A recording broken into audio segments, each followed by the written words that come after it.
In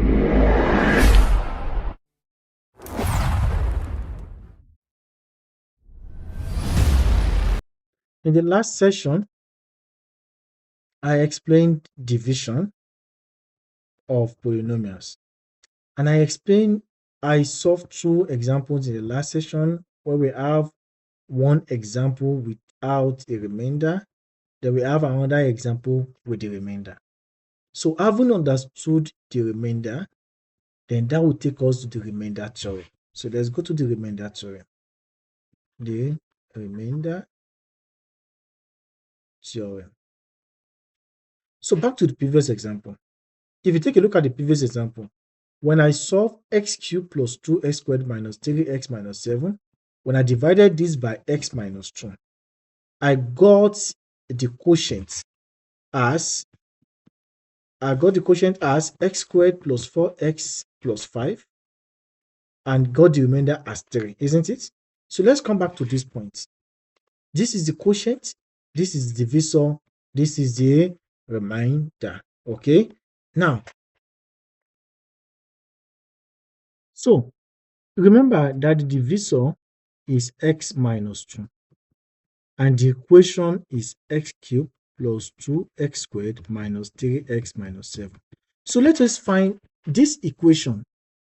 Okay, this polynomial equation is f of x. Why is it called f of x? Because it's a function of x. Is that understood?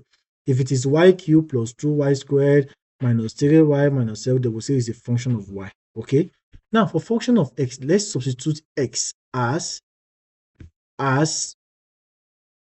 2.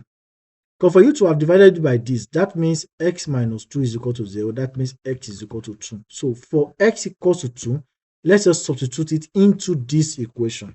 That means we need to find f of 2. I hope this is understood. So this becomes 2 cubed plus 2x squared minus 3 times 2 minus 7. So this is 2x squared, 2 squared, right? This is 8 as well. 3 times 2 is 6 minus 7. So 8 plus 8 is 16. 16 minus 6 is 10. 10 minus 7 is 3. That is the remainder. Although what I just did now did not give us the quotient, but it gives us the remainder. Okay, so that means that for any polynomial of f of x, okay, f of a is a remainder. Is this understood? Where a is what? Is a constant.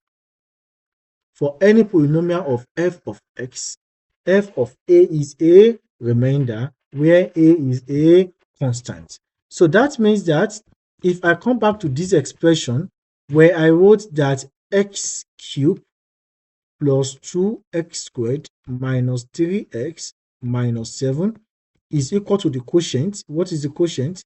X squared plus 4x plus 5, and this is the divisor, x minus 2 plus the remainder. So that means that I said all this expression of the polynomial is what? Is f of x. Okay, this is the divisor, x minus a, where a is the value we substituted. Okay, this is the quotient. Let's call it g of x. That is another equation. Then plus what? Plus the remainder f of a. So this is called the remainder theorem. I hope this is understood. The remainder theorem. So if f of a is 0, that means it has no remainder. So with this, instead of dividing, if you are asked to find the remainder, instead of dividing this long method for the sake of finding remainder, you can use this conclusion that for every f of x, f of a is a remainder when a is substituted as what? As x. I hope this is understood. So now let's solve this example. The example says, find the remainder when 2x cubed minus 3x plus 5 is divided by what? X plus 1. We are asked to find the remainder. So, like I said, for every f of x, let's find f of a. Is that understood? So, what is the value for a? A is equal to minus 1. Like I said, the divisor, you just equate divisor to be equal to 0. So that means x plus 1 is equal to 0. x is equal to minus 1. That means a is equal to minus 1. So f of a means you anywhere you see x, you substitute it with what? With minus 1. So that becomes 2 minus 1 raised to power 3 minus 3 minus 1 plus 5. Okay.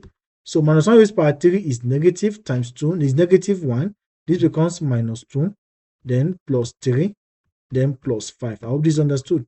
So 3 plus 5 is 8 minus 2 is 6. That means the remainder is 6. This is faster instead of doing the long division method. I hope this is understood. So here's another example. Another example says when x squared minus 6x plus a is divided by x minus 3, the remainder is 2. Find the value of a. So like I said, the divisor is x minus 3. Make it to be equal to 0 to find the value of a.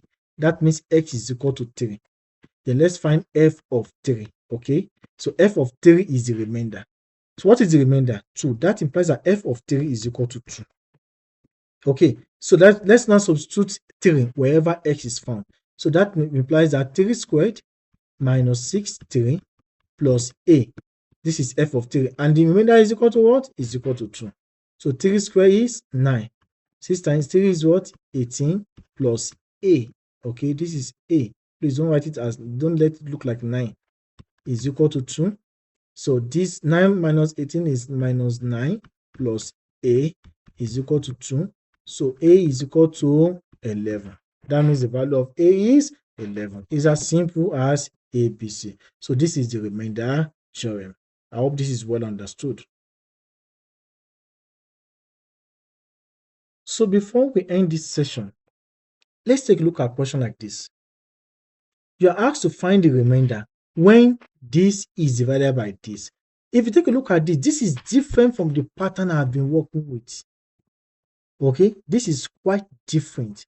You cannot find the f of a here because the degree of the divisor is 2. So when you are dividing a polynomial,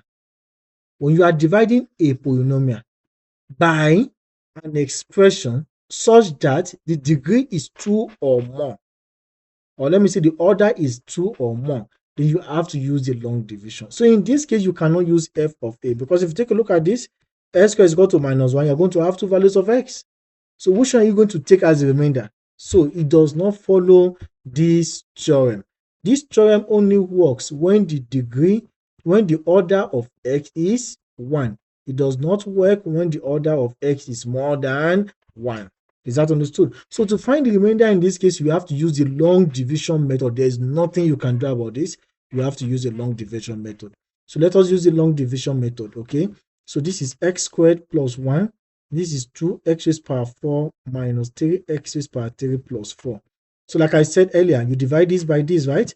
That becomes 2x raised power 2, 2x raised power 4 plus 2x raised power 2, isn't it? When you subtract, this cancels this, but this cannot cancel this because they are not the same like terms, okay? So you just write everything because they are not like terms. So you write this as minus 3x cubed, okay? Then minus 2x squared. Do you know why it's minus? Because minus times plus is minus. Then plus 4. I hope this is understood. If you don't understand, please just tell me in the comment section, then I'll make another video to explain it in the comment as well. Now, let's divide 3x squared by x squared. This becomes what? This becomes minus 3x, okay? So minus 3x times x squared becomes minus 3x cubed again. Then minus 3x, because minus 3x times x squared is x cubed. Then you can subtract this as well. This cancels out this. So this becomes minus 2x squared minus 3x. Of course, they are not like terms, okay? They are not like terms. So this becomes minus 2x squared plus 3x plus 4. I hope this is understood. Because they are not like terms, you write it the way it's written. But with minus, don't forget about this minus and this negative sign, okay? This becomes positive. Now, minus 2x squared divided by x squared, that gives me what? Minus 2. Then this gives me what? Minus 2x squared, then minus 2, okay? When you subtract again, this cancels out this. This becomes 3x, okay? Then this becomes plus 4, then plus 2, isn't it? And that is 3x plus 6. So 3x plus 6 is the remainder. 3x plus 6. Why am I stopping here? Some people may be confused that why am I not dividing x by s squared? You only divide higher by lower order. Like this is 4, 2. 4 divided by 2. I mean the order of x. 4 divided by 2, 3 divided by 2, or 2 divided by 2. Either is higher or the same. But when it is lower, you stop. Or when there's no value of x, you stop. Is that understood? So the quotient is 2x squared minus 3x minus 2. The remainder is 3x plus 6. Is this understood? So I hope this is well understood. So that is the concept of the remainder theorem and where it can be applied and where it cannot be applied. I hope this is well understood. Thank you.